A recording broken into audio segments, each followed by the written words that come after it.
शांति। Good morning. आज की तारीख है 4 अप्रैल 2025। आज की प्रातः मुरली सुनते हैं बाबा के मधुर मीठे महावाक्य। आज की मुरली का सार है, मीठे बच्चे अभी तुम पुरुषोत्तम बनने का पुरुषार्थ करते हो, है ना। पुरुषोत्तम है देवताएं, क्योंकि वह है पावन, तुम पावन बन रहे हो। तो मीठे बच्चे, आप क्या कर रहे हो? पुरुषोत्तम बनने का पुरुषार्थ कर रहे हो। कहाँ पे? पुरुषोत्तम संगम युग पर। किसके साथ? हमारे शिव बाबा के साथ। पुरुषोत्तम है देवताएं, क्योंकि वह है पावन, तुम पावन बन रहे हो। आज की मुरली से प्रश्न है, बेहद के बाप ने तुम बच्चों को शरण क्यों दी है? तो कभी सोचा है, जो इतने बड़े है ना, सुप्रीम अथॉरिटी, जिनके पीछे सारे भक्त आत्माएं, हम भी दरोदर भटके हैं, कितने यज्ञ तप, कितनी भक्ति की है, कितनी तपस्या की है, तो वो भगवान ने हमें शरण क्यों दी है? कभी आया है ये क्वेश्चन आपके मन में? तो उत्तर है, क्योंकि अब हम रिफ्यूज़ के किचड़े के डिब्बे में पड़े हुए थे। कहाँ थे हम? किचड़े के, रिफ्यूज़ के किचड़े में पड़े हुए थे। बाप हमें किचड़े के डिब्बे से निकाल गुलगुल बनाते हैं। आसुरी गुण वालों को दैवी गुणवान बनाते हैं। ड्रामा अनुसार बाप ने आकर हमें किचड़े से निकाल एडॉप्ट कर अपना बनाया है। थैंक यू सो मच मेरे मीठे प्यारे बाबा, जो हमारा भाग्य खुल गया, जो भाग्य विधाता ने हम आत्माओं को चुना है। कोटों में कोई और कोई में भी कोई, हम आत्माएं। किन शब्दों में आपका धन्यवाद करें बाबा, किन शब्दों में आपका धन्यवाद करें। तो सभी दिल से आज बाबा का धन्यवाद करेंगे। बाबा, आपने हमें किचड़े के डिब्बे में पड़े हुई हम आत्माओं को निकाल हमें गुलगुल बना रहे हैं, गुणवान बना रहे हैं, देवता बना रहे हैं। तो सभी आज अपने दिल पे हाथ रख के बाबा से पदम पदम पदम अरब खरब गुणा बाबा से धन्यवाद करेंगे, है ना। बाबा, आपने हमारा हाथ पकड़ा, हम आत्माओं को चुना। सच्ची में हम भाग्यवान हैं, जो भाग्य विधाता ने हमें चुना। तो अपने आज भाग्य पर भी वाह करनी है, और उस भगवान की भी आज वाह करनी है। वाह रे मेरा भाग्य, वाह रे मेरा बाबा, है ना। तो बाबा ने हम आत्माओं को चुना है। आज का गीत है, यह कौन आया आज सवेरे सवेरे। ओम शांति। रात को दिन बनाने के लिए बाप को आना पड़े, तो बाप को कब आना पड़ता है? रात को दिन बनाने के लिए, है ना। क्योंकि हम घोर अंधियारे में है ना, अभी हम सोजरे में जाएंगे, सतयुग में जाएंगे। अभी ये कलयुग क्या है? घोर अंधियारा है। अभी तुम बच्चे जानते हो कि बाप आया हुआ है। पहले हम शूद्र वर्ण के थे, शूद्र बुद्धि थे। वर्णों वाला चित्र भी समझाने के लिए बहुत अच्छा है। बच्चे जानते हैं हम इन वर्णों में कैसे चक्र लगाते हैं। तो देखिए यहाँ पे जो है ना, सब वर्ण बताए गए हैं। जैसे 5000 वर्ष, 84 जन्म और 5 वर्णों का विराट रूप का रहस्य। तो चोटी समान हम कौन है? ब्राह्मण आत्माएं, पुरुषोत्तम संगम युग। फिर चेहरा समान सतयुग दिखाते हैं। 8 देवता जन्म, जो सतयुग में हमारे 8 जन्म होते ना, सतयुग में, तो चेहरा उसका प्रतीक है। फिर भुजाएं, है ना, भुजाएं, तो भुज क्या है? क्षत्रिय वर्ण के 12 जन्म, यानी त्रेता युग। तो त्रेता युग को क्या बताया? भुजा, वहाँ पे हमारे 12 जन्म होते हैं। फिर पेट क्या है? वैश्य वर्ण, वहाँ पे द्वापर युग चालू होता है। तो द्वापर में हमारे कितने जन्म है? 21 जन्म। फिर पैर के समान शूद्र वर्ण, और कलयुग है, तो यहाँ पे 42 जन्म हमारे दिखाए गए हैं। तो बहुत सुंदर चित्र है ये। तो अभी हमको परमपिता परमात्मा ने शूद्र से ब्राह्मण बनाया है, यानी सीधा नीचे से बाबा ने ऊपर एकदम चोटी, एकदम एड़ी से चोटी तक हमें वो एकदम बाबा ने जम करा दी है ना। लोग कैसे धीरे धीरे आगे बढ़ते, तो हमें तो एकदम लिफ्ट मिल गई है। परमात्मा ने हमें लिफ्ट थमा दी है। बच्चे चलो, लिफ्ट से चलो। अभी बहुत सीढ़ी उतर लिए, अभी चढ़ने का, डायरेक्ट लिफ्ट में बैठो और चलो ऊपर। तो अभी हमको परमपिता परमात्मा ने शूद्र से ब्राह्मण बनाया है। कल्प कल्प कल्प के संगम युगे हम ब्राह्मण बनते हैं। ब्राह्मणों को पुरुषोत्तम नहीं कहेंगे, है ना। बाबा कहते हैं आपको पुरुषोत्तम नहीं कहेंगे, क्योंकि आप जब पुरुषोत्तम मतलब जो नई दुनिया में जाओगे तब आपको पुरुषोत्तम कहा जाता है, मतलब देवताओं को कहेंगे। ब्राह्मण यहाँ पुरुषार्थ करते हैं पुरुषोत्तम बनने के लिए। तो हम क्या करते हैं, पुरुषार्थ कर रहे हैं हम पुरुषोत्तम बनने के लिए, पति से पावन बनने के लिए। बाप को ही बुलाते हैं तो अपने से पूछना चाहिए हम पावन कहाँ तक बन रहे हैं, है ना। स्टूडेंट भी पढ़ाई के लिए विचार सागर मंथन करते हैं ना, समझते हैं इस पढ़ाई से हम यह बनेंगे। तुम बच्चों की बुद्धि में है एक है कि अभी हम ब्राह्मण बने हैं देवता बनने के लिए, है ना। तो अभी हम बाबा कहते ना जब तक आप ब्राह्मण नहीं बनोगे तब तक आप देवता बन नहीं सकते। यह है अमूल्य जीवन, क्योंकि तुम ईश्वरीय संतान हो। ईश्वर तुमको राजयोग सिखला रहे हैं, पति से पावन बना रहे हैं, पावन देवता बनते हैं। वर्णों पर समझाना बहुत अच्छा है, सन्यासी आदि इन बातों पर नहीं ठहरेंगे। बाकी 84 जन्मों का हिसाब समझ सकते हैं। यह भी समझ सकते हैं कि हम सन्यास धर्म वाले 84 जन्म नहीं लेते हैं। इस्लामी बौद्धि आदि भी समझेंगे हम 84 जन्म नहीं लेते हैं, है ना। क्यों नहीं लेते हैं वो, क्योंकि वो द्वापर में आते हैं, है ना। धर्म की स्थापना करने वो द्वापर में आते हैं, तो इसलिए वो 84 जन्म कैसे ले सकते हैं। जो सतयुग में पहला जन्म लेगा वही 84 जन्म में आएगा। बाकी इस्लामी बौद्ध ये वाले नहीं आ सकते 84 जन्म में। तो हाँ पुनर्जन्म लेते हैं परंतु कम, है ना, तो कम होते हैं उनके। तुम्हारे समझाने से झट समझ जाएंगे, समझाने की भी युक्ति चाहिए। तुम बच्चे यहाँ सम्मुख बैठे हो तो बाबा बुद्धि को रिफ्रेश करते हैं, जैसे और बच्चे भी यहाँ आते हैं रिफ्रेश होने के लिए। तुमको तो रोज़ बाबा रिफ्रेश करते हैं कि यह धारणा करो, बुद्धि में यही ख्याल चलते रहे हम 84 जन्म कैसे लेते हैं, कैसे शूद्र से ब्राह्मण बने। तो ये स्वदर्शन चक्र हमें फिराना होता है। ब्रह्मा की संतान ब्राह्मण, अब ब्रह्मा कहाँ से आए, है ना। तो अब ब्रह्मा कहाँ से आए आप बैठ समझाते हैं। हम इनका नाम ब्रह्मा रखते हैं। यह जो ब्रह्म कुमार कुमारियाँ है यह फैमिली हो गए, तो ज़रूर एडॉप्टेड है, बाप ही एडॉप्ट करेंगे, है ना। तो हम कैसे हैं, बाबा के बच्चे एडॉप्टेड बच्चे हैं, बाबा ने हमें एडॉप्ट किया है।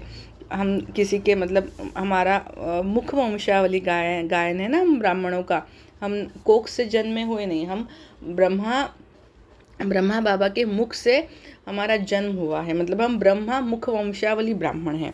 तो मतलब क्योंकि जब बाबा ने ज्ञान बताया है शिव बाबा ने ब्रह्मा के द्वारा, तब हम बाबा के बच्चे बन गए ना, इसलिए तो उनको बाप कहा जाता है। दादा नहीं कहेंगे, बाप को बाप ही कहा जाता है। मिल्कियत मिलती ही बाप से है। कोई चाचा मामा व बिरादरी वाला भी एडॉप्ट करते हैं। जैसे बाप ने सुनाया था कि एक बच्ची किचड़े के डिब्बे में पड़ी थी, वह कोई ने उठाया जाकर किसको गोद में दी। तो देखो कितना बुरा लगता है ना ऐसे ये देखकर कि किचड़े में पड़े हुए थे। तो आप सोचो कि हम भी ऐसे ही विकारों के किचड़ों में पड़े थे अकेले, है ना, और बाबा ने हमें गुलगुल फूल बना रहे हैं। तो जैसे बाबा ने सुनाया था एक बच्ची किचड़े के डिब्बे में पड़ी थी, वह कोई ने उठाया जाकर किसको गोद में दी, क्योंकि उनको अपना बच्चा नहीं था। तो बच्ची जिनकी गोद में गई उनको ही मामा बाबा कहने लग पड़ेगी ना। यह फिर है बेहद की बात। तुम बच्चे भी जैसे बेहद के किचड़े के डिब्बे में पड़े थे, तो है ना, हम भी तो ऐसे ही पड़े थे ना। जो बाबा बोलते ना वैतरणी नदी में आप पड़े हुए थे, जहाँ पे ऐसे काम विकार मोह अहंकार सारे विकारों में हम पड़े हुए थे। विषय वैतरणी नदी में पड़े थे, कितने गंदे हुए पड़े थे। ड्रामा अनुसार बाप ने आकर उस कीचड़े से निकाल तुमको एडॉप्ट किया है। तमो प्रधान को कीचड़ा ही कहेंगे ना। आसुरी गुण वाले मनुष्य है, देह अभिमानी, काम क्रोध भी बड़े विकार है ना। तो रियलाइज होता है ना। तो तुम रावण के बड़े रिफ्यूज में पड़े थे, है ना, मतलब कीचड़े में। वास्तव में रिफ्यूजी भी हो। अब तुमने बेहद के बाप की शरण ली है, रिफ्यूज से निकल गुलगुल देवता बनने।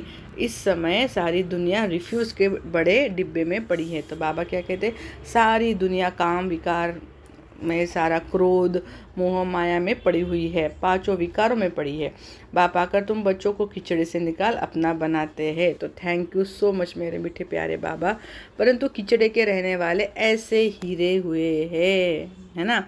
तो बाबा क्या कहते, परंतु कीचड़े के रहने वाले ऐसे हीरे हुए हैं जो निकालते हैं फिर भी कीचड़ा ही अच्छा लगता है, क्योंकि आदत है ना वहाँ रहने की। तो हीरे बनने के बाद भी उसी में जाके गिरते हैं, क्योंकि आदत होती है ना इतने जन्मों की। तो ये संभाल करनी चाहिए हम लोगों को। बाप आकर बेहद के कीचड़े से निकालते हैं, बुलाते भी है कि बाबा आकर हमको गुलगुल बनाओ, कांटों के जंगल से निकाल फ्लावर बनाओ। तो ऐसे कांटों के जंगल में हम फंसे हैं। तो देखो कितना, ये देख के ही कितना हमें रहम आता है ना। अगर हम ऐसे स्वतः ही अगर ऐसे कांटों के जंगल में स्वयं को भी देखें तो कितना रहम आएगा खुद पर कि ये बाबा कहाँ हम फंसे हैं। और बाबा कितना सुंदर हमें फूल बनाते हैं, तो बार बार फिर भी हम उस कांटों के जंगल में जाते हैं, वही इसमें जाते हैं, वो वैतरणी नदी में, है ना। बार बार वो विकारों में जाते हैं, है ना।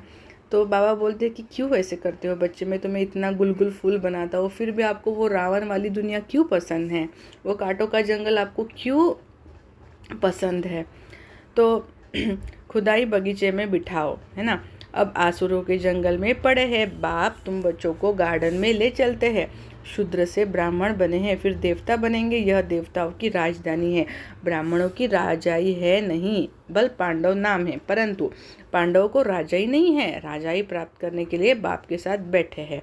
बेहद की रात अब पूरी हो, बेहद का दिन शुरू होता है। गीत सुनाना, कौन आया सवेरे सवेरे, सवेरे सवेरे आते हैं रात को मिटाए दिन बनाने, अर्थात स्वर्ग की स्थापना नरक का विनाश करने, है ना। तो शिवरात्रि को क्या कहा जाता है, ज्ञान सूर्य प्रगटा, अज्ञान अंधेर विनाश, है ना। तो जब बाबा आते हैं ना सवेरे सवेरे, तो कैसे ये अहंकार मोह क्रोध लोभ, काम क्रोध मोह लोभ अहंकार ये सब मिटते हैं। यह भी बुद्धि में रहे तो खुशी हो, जो नई दुनिया में उच्च पद पाने वाले हैं वह कभी अपना आसुरी स्वभाव नहीं दिखाएंगे। जिस यज्ञ से इतना उच्च बनते हैं उस यज्ञ की बहुत प्यार से सेवा करेंगे। ऐसे यज्ञ में तो हड्डियाँ भी दे देनी चाहिए। तो दधीची ऋषि का गायन है ना कि उन्होंने अपनी हड्डी हड्डी यज्ञ में स्वाहा की थी। मतलब हम पूरा तन मन धन से सेवा करनी चाहिए। हड्डी मना अपने शरीर से निकाल के हड्डी नहीं, अपना तन मन धन सारा हर श्वास हर कर्म बाबा को हमें यज्ञ में स्वाहा करना चाहिए। अपने को देखना चाहिए इस चलन से हम उच्च पद कैसे पाएंगे। बेसमझ छोटे बच्चे तो नहीं है ना, समझ सकते हैं राजा कैसे प्रजा कैसे बनते हैं। बाबा ने रथ भी अनुभवी लिया है, जो राजाओं आदि को अच्छी रीति जानते हैं। राजाओं के दास दासियों को भी बहुत सुख मिलता है, वह तो राजाओं के साथ ही रहते हैं, परंतु कहलाएंगे तो दास दासी सुख तो है ना। जो राजा रानी खाए वह उनको मिले, बाहर वाले थोड़ी खा सकते हैं। दासियों में भी नंबरवार होती है, कोई श्रृंगार करने वाली, कोई बच्चों को संभालने वाली, कोई झाड़ू आदि लगाने वाली। यहाँ के राजाओं को इतने दास दासियाँ है तो वहाँ कितने ढेर होंगे, है ना। तो देखो बाबा कहते हैं ना कि आपका हर एक चीज़ से आपके पास दास दासियाँ होगी, क्योंकि बाबा बोलते कि मैं बच्चों को ऐसी दुनिया में भेजता हूँ जहाँ दुख की अविद्या हो, है ना। तो देखो इतना भी हमें कष्ट नहीं मिलता, इतनी सुंदर दुनिया बाबा हमारे लिए बनाते हैं। तो वो भगवान इतना श्रेष्ठ है कि वो दुनिया भी ऐसे बनाएगा कि सादा हमें श्रृंगार करने की भी आवश्यकता नहीं, उसके लिए भी दास दासियाँ होगी। बताओ कितना प्यारा बाबा है हमारा, है ना। ऐसी कोई पालना दे सकता है भला, नहीं दे सकता, नहीं दे सकता, नेवर, नॉट एट ऑल। तो राजाओं को इतने दास दासियाँ है तो वहाँ कितने ढेर होंगे। सब पर अलग अलग अपनी चार्ज होती है ना।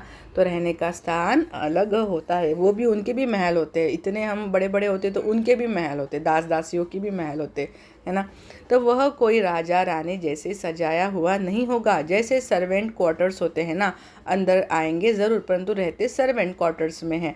तो बाप अच्छी रीति समझाते, मतलब देखो बाबा अभी का बोल रहे हैं कि जैसे यहाँ पे सर्वेंट लोगों को कैसे क्वार्टर्स होते हैं, तो वहाँ पे भी उनको भी मतलब अलग होगा, ऐसे इतना भी सजाया हुआ नहीं होगा, पर होता है उनका नॉर्मल होता है। जैसे राजा रानी देवताओं का सोने के महल होंगे तो उनके संगमरमरी मलमल के जो संगमरमरी दगड़ होता है, मार्बल होता है, उनके होंगे, है ना। पर यहाँ पे भी देखो हम कलयुग में रहते तो मार्बल किन के होते, जो बड़े बड़े रॉयल लोग होते तो उनके घर मार्बल के होते, तो वहाँ पे सर्वेंट के भी वैसे होंगे। हाँ भले इतने सजे सजाए नहीं होंगे जैसे राजा रानी के होते, पर वो भी रॉयल, मतलब उनका भी थोड़ा सा मतलब औरा रहता है।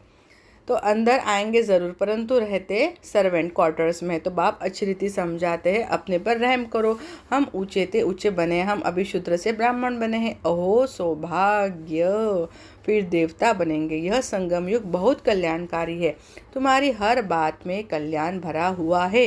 भंडारे में भी योग में रह भोजन बनाए तो बहुतों का कल्याण भरा हुआ है ना। तो श्रीनाथ द्वारे में भोजन बनाते हैं, बिल्कुल ही साइलेंस में। श्रीनाथ ही याद रहता है, भक्त अपनी भक्ति में बहुत मस्त रहते हैं। तुमको फिर ज्ञान में मस्त रहना चाहिए। श्री कृष्ण की ऐसी भक्ति होती है, बात मत पूछो। तो देखा है ना आपने, कितने श्री कृष्ण की भक्ति में आत्माएं लगन हो जाती, एकदम लगन, उनको कुछ नहीं दिखता। वृंदावन में 2 बच्चियां हैं, पूरी भक्तन है, कहती है बस हम यहाँ ही रहेंगी, यहाँ ही शरीर छोड़ेंगी श्री कृष्ण की याद में। उनको बहुत कहते हैं अच्छे मकान में चलकर रहो, ज्ञान लो, बोलते हम तो यहाँ ही रहेंगी। तो उसको कहेंगे भक्त शिरोमणि। श्री कृष्ण पर कितना न्यौछावर जाते हैं, अभी तुमको बाप पर न्यौछावर होना है। पहले पहले शुरू में शिव बाबा पर कितने न्यौछावर हुए, ढेर के ढेर आए। जब इंडिया में आए तो बहुतों को अपना घर बार याद पड़ने लगा, कितने चले गए। गृहचारी तो बहुतों पर आती है ना, कभी कैसी दशा कभी कैसी दशा बैठती है। बाबा ने समझाया है, कोई भी आते हैं तो बोलो कहाँ आए हो। बाहर में बोर्ड देखा, ब्रह्म कुमार ब्रह्मा कुमारिया, यह तो परिवार है ना, एक है निराकार परमपिता परमात्मा, दूसरा फिर प्रजापिता ब्रह्मा। 2 बाप है, कौन है, पहले अपने बाबा शिव बाबा, फिर ब्रह्मा बाबा। भी गाया हुआ है, सब यह सब उनके बच्चे हैं। दादा है शिव बाबा, वर्षा उनसे मिलता है, वह राय देते हैं, मुझे याद करो तो तुम पति से पावन बनेंगे। कल्प पहले भी ऐसी राय दी थी, कितनी ऊंची पढ़ाई है, यह भी तुम्हारी बुद्धि में है। हम बाप से वर्षा ले रहे हैं। तुम बच्चे मनुष्य से देवता बनने की पढ़ाई पढ़ रहे हो, तुम्हें ज़रूर देवी गुण धारण करने हैं। तुम्हारा खान पान बोलचाल कितना रॉयल होना चाहिए, देवता कितना थोड़ा खाते हैं। तो देखो यहाँ पे है ना, तो देवताओं कैसे 56 भोग, कितने कितने भोग लगाते हैं ना देवताओं को। 36 प्रकार के भोजन बनते हैं, क्या खाते कितना थोड़ा है। खान पान की लालच रखना, इसको भी आसुरी चलन कहा जाता है। देवी गुण धारण करने हैं तो खान पान बड़ा शुद्ध और साधारण होना चाहिए, परंतु माया ऐसी है जो एक कदम पत्थर बुद्धि बना देती है। तो फिर पद भी ऐसा मिलेगा। बाप कहते हैं अपना कल्याण करने के लिए देवी गुण धारण करो, अच्छी रीति पढ़ेंगे पढ़ाएंगे तो तुमको ही इजाफा मिलेगा। बाप नहीं देते हैं, तुम अपने पुरुषार्थ से पाते हो। तो देखो मोस्ट इम्पॉर्टेंट बाबा क्या कहते हैं, कोई कहता है ना बाबा ये दे दो वो दे दो, बाबा कहते हैं कि मैं कैसे दे सकता हूँ, आप पुरुषार्थ करो, आपको आप ही मिलेगा, है ना। तो जब कर्म करोगे तो उसका फल अच्छा ही मिलेगा। अपने को देखना चाहिए कहाँ तक हम सर्विस करते हैं, हम क्या बनेंगे। तो पूछो अपने आप से, हम क्या बनेंगे। इस समय शरीर छूट जाए तो क्या मिलेगा। तो अभी इस समय अगर हमारा शरीर छूटे तो हमें क्या पद मिल सकता है, तो अपने आप से पूछना चाहिए। बाबा से कोई पूछे तो बाबा झट बता दे। इस एक्टिविटी से समझा जाता है यह फलाना पद पाएंगे। पुरुषार्थ ही नहीं करते तो कल्पांतर के लिए अपने को घाटा डालते हैं। अच्छी सर्विस करने वाले ज़रूर अच्छा पद पाएंगे, अंदर में मालूम रहता है यह दास दासी जाकर बनेंगे, बाहर से कह नहीं सकते। बाबा को तो सब पता है ना। स्कूल में भी स्टूडेंट समझते हैं हम सीनियर बनेंगे व जूनियर, यहाँ भी ऐसे है। सीनियर जो होंगे वह राजा रानी बनेंगे, जूनियर कम पद पाएंगे। साहूकारों में भी सीनियर और जूनियर होंगे, दास दासियों में भी सीनियर और जूनियर होंगे। सीनियर वालों का दर्जा उच्च होता है। झाड़ू लगाने वाली दासी को कभी अंदर महल में आने का हुक्म नहीं रहता। बाबा पूरा सतयुग का देखो सब बता रहे।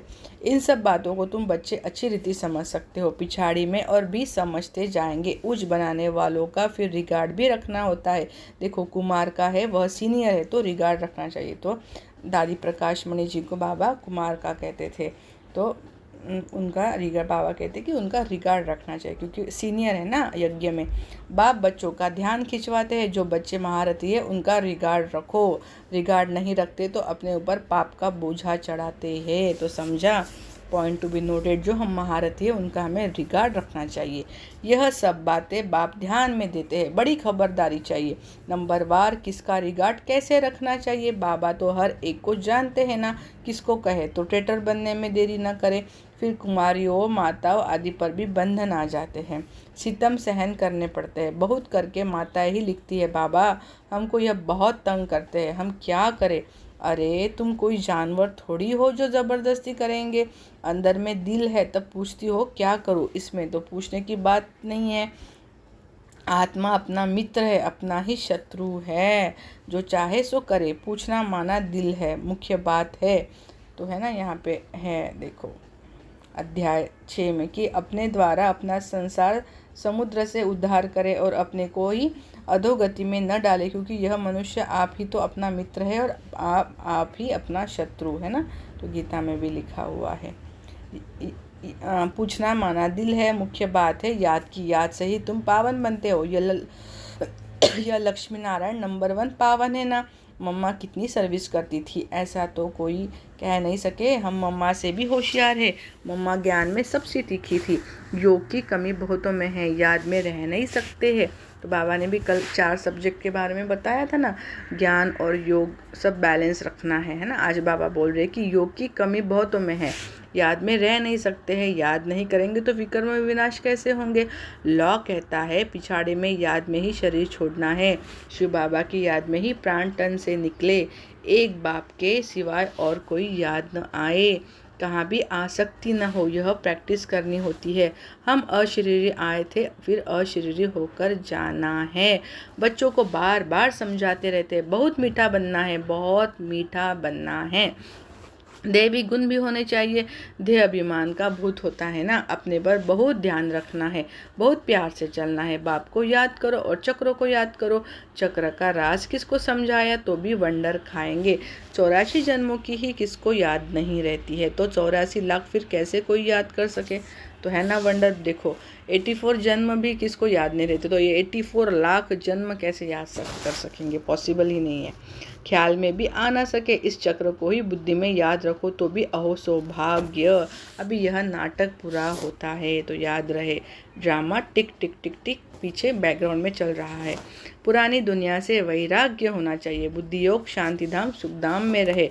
गीता में भी है मन मना भव, कोई भी गीता पाठी मन मना भव का अर्थ नहीं जानते हैं, तुम बच्चे जानते हो। भगवानुवाच देह के सभी संबंध छोड़ अपने को आत्मा समझो। किसने कहा? स्वयं बाप ने। कोई फिर कहते हैं हम तो शास्त्रों को ही मानते हैं, बल भगवान आए तो भी नहीं मानेंगे, बरोबर शास्त्र पढ़ते रहते हैं।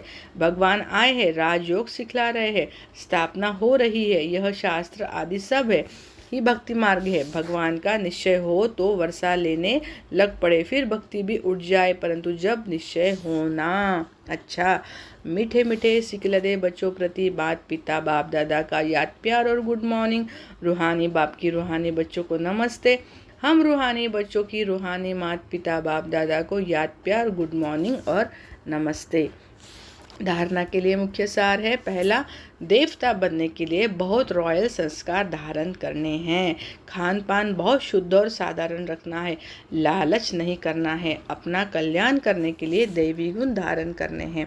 दूसरी पॉइंट है, अपने ऊपर ध्यान रखते सबके साथ बहुत प्यार से चलना है, अपने से जो सीनियर है उनका रिगार्ड ज़रूर रखना है, बहुत बहुत मीठा बनना है, देह अभिमान में नहीं आना है।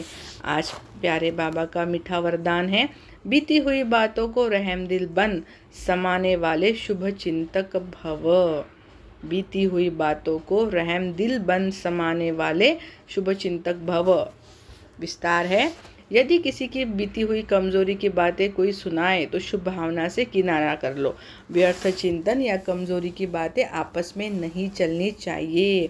बीती हुई बातों को रहमदिल बनकर समा लो, समाकर शुभ भावना से उस आत्मा के प्रति मनसा सेवा करते रहो। तो बाबा कहते हैं कि किसी के प्रति हम आत्मा ने घृणा नहीं रखनी चाहिए, उसको किनारा कर दो, है ना। क्यों भाई उसको एक बोझ लेके बैठे हो, है ना। छोड़ दो, भूल जाओ, रहम करो, माफ़ी दो। भले संस्कारों के वश कोई उल्टा कहता है, करता या सुनता है तो उसे परिवर्तन करो। 1 से 2 तक, 2 से 3 तक ऐसे व्यर्थ बातों की माला न हो जाए, ऐसा अटेंशन रखना अर्थात शुभ चिंतक बनना।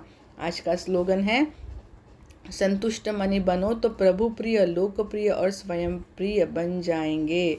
तो ऑटोमेटिकली जब हम संतुष्ट मनी बनते हैं तो प्रभु के भी प्रिय बनते हैं, लोक के भी प्रिय बनते हैं और स्वयं के भी प्रिय बन जाते हैं। अव्यक्त इशारा, कंबाइंड रूप की स्मृति से सदा विजयी बनो। जैसे शरीर और आत्मा कंबाइंड है तो जीवन है, है ना। यदि आत्मा शरीर से अलग हो जाए तो जीवन समाप्त हो जाता है।